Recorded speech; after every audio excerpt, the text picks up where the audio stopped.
Janet Yellen was just unanimously approved by the US Senate Finance Committee for Treasury Secretary. You probably remember her as the former Fed chair, or from this. What do you fear? What do you fear?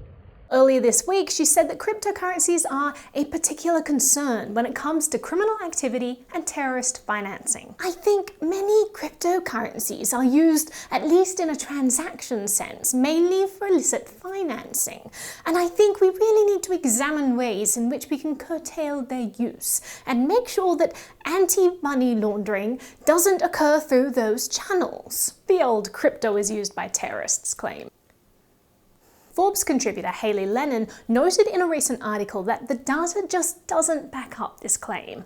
According to an excerpt from Chainalysis' 2021 report, in 2019, criminal activity represented 2.1% of all cryptocurrency transaction volume. In 2020, the criminal share of all cryptocurrency activity fell to just 0.34%. The UN estimates that 2 to 5% of global GDP is connected to money laundering each year.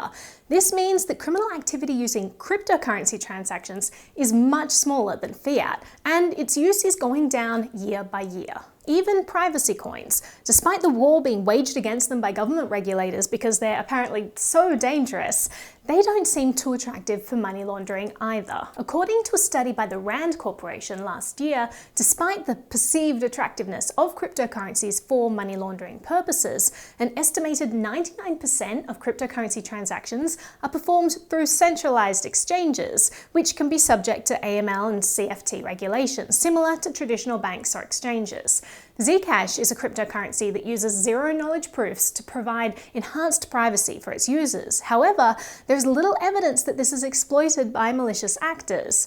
This smear campaign is not new and has been around as long as Bitcoin has. I've battled many people who tried to claim that crypto is inherently dangerous because it's used for illicit activity. Naomi Brockwell of the Bitcoin Center says don't blame Bitcoin for what criminals do. It's interesting that EJ brings up money laundering and criminals. The biggest laundromat in the world is the US Federal Treasury, and that is the medium of exchange of choice for criminals. The Treasury has printed $1.2 trillion in cash.